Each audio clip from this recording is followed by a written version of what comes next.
this is Nicole and welcome back to my channel. In today's video, I'll be sharing with you guys my top 5 favorite products for the month of January. And this is actually the first time na magpo-post ako ng favorites video, and I'm so excited kasi every month bala ko siyang ibahin. Like today, i-share ko is top 5 favorites. Then next month, itatry ko naman na mas maraming products yung may share ko.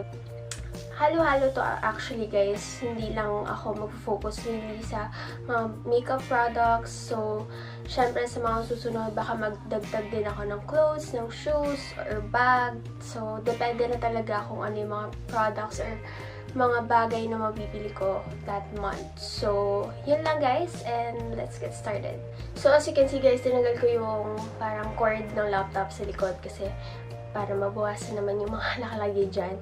So anyway, in no particular order to guys. So una kong favorite is the Maybelline Instant Age Rewind Concealer. I'm in the shade medium, and ito guys, sobrang favorite ko to kasi talagang nag-brighten niya yung under eye area, tsaka natatakpan niya yung dark circles. Although hindi siya full coverage ha. Actually, itong product na to guys, mas gusto ko siyang binablend using my fingers kaysa sa damp sponge. Kasi napansin ko kapag damp sponge, lalo na yung bagong lang talaga, bagong basang sponge lang, parang hindi siya nagsiset sa skin mo, parang nakapatong lang siya. Tapos every time magagamit ako ng damp sponge, parang gumagalaw yung concealer. So, hindi ko yun gusto, of course.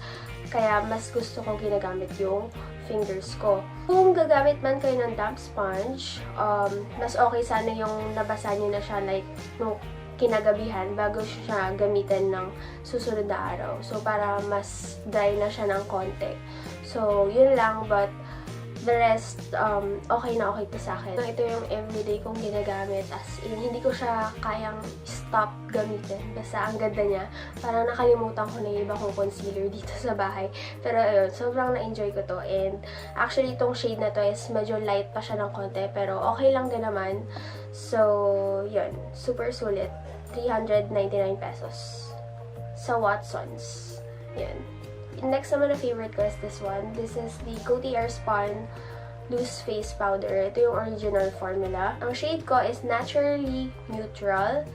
And actually, ang tagal kong mag-decide kung translucent or parang extra coverage yung isa or ito yung kukunin ko. Pero according kay Miss Anakay tsaka sa ibang beauty gurus na pinapanood ko, mas okay daw yung naturally neutral kaysa dun sa mga translucent tsaka yung extra coverage. So kaya ito yung pinili ko, and ngayon na-realize ko na kung bakit siya nire-rave. Alam ko 2017 or kung kailan man to naging popular sa YouTube.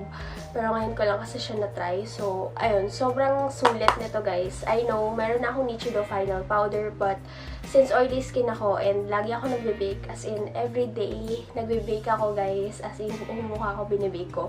I really love this one kasi mas nagtatagal yung pagka-matte niya sa face ko compared dun sa Nichido kong isa.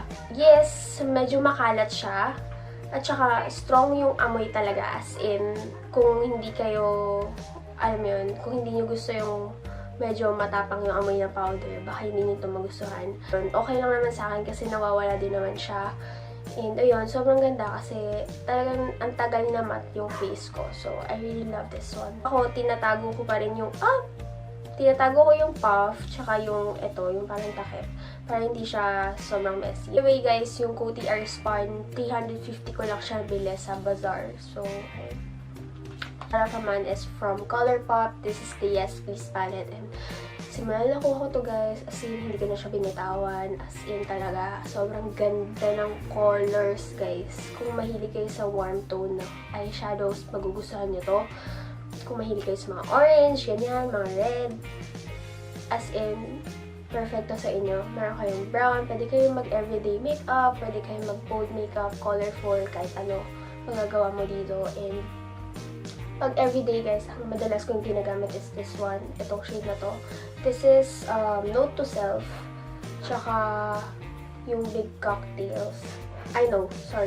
Champs, tsaka this one, Full Zip. Yun yung lagi kong ginagamit for everyday, and Mukha siyang hindi gamit ha, pero kasi ingat na ingat ako. Ayoko magkaroon ng stain yung gilid kasi nga, di ba, white siya. So, ayoko nagkakaroon ng mga eyeshadow dito. Ayoko na makalat. So, ito lagi yung ginagamit kong eyeshadow palette. Lalo na pag Sunday or weekend, ito lagi yung ginagamit. So, ang eyeshadow dito guys is sobrang creamy, as in buttery, sobrang daling i-blend. As in, super perfect. I love this palette. Next naman guys is this one. This is the Milani Make It Last Setting Spray, and I really love this one kasi ang bango niya and konting amoy alcohol, but for me, it's okay. Ito lang miss nito guys kasi fine siya. So, hindi siya nakakagulat pag set ka na ng makeup mo. Hindi ko pa ito na-try as a primer kasi nakalagay dito is prime, correct, and set. So, I'm not really sure kung maganda siya pang as a primer, but as a setting spray, yes, definitely. Mula nung ginamit ko to, nagtatagal na yung blush on ko, yung highlight, contour, and almost everything. Except lang sa, of course, sa lips. I really love this one. 550 lang to. Nabili ko lang din siya sa bazaar. So, kung gusto niyo ng setting spray na perfect for everyday, siya kapag nagta-travel kayo, 60 ml lang kasi to. So, perfect to. And yung last product, guys, is this one. This is the Victoria's Secret Fragrance Mist. Scent is Secret Charm. So, I really love this one. As you can see, meron siyang name kasi actually pinadala to sa akin na ate ko. Tapos, nagpa-refill ako sa mami ko.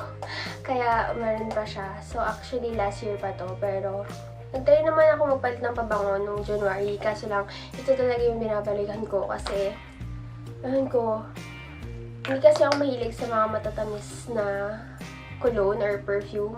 Ayoko nang kasi masakit siya sa ilong. So, this one, hindi siya sobrang tamis. Hindi rin siya, ano ba i-describe to? Basta ang bango. Basta ang bango siya. Hindi siya matamis, hindi siya amoy candy, hindi siya amoy strawberry, hindi siya amoy fruit. Ako i-describe yung amoy, pero basta ayun. Try nyo to guys, kasi bango na talaga. Kung hindi rin kayo mahilig sa mga matatamis na pabango, yung gano'n, yung parang pagkain. So, baka magustuhan nyo to. That's it for my top 5 favorite products for the month of January. And thank you so much for watching. Sana nag-enjoy kayo. If you have any questions or mga video suggestions, please let me know in the comment section down below. And please don't forget to hit the subscribe button below and kindly click the notification bell beside it to get notified every time I post a new video. So yeah, thank you so much for watching and I'll see you on my next video. Bye!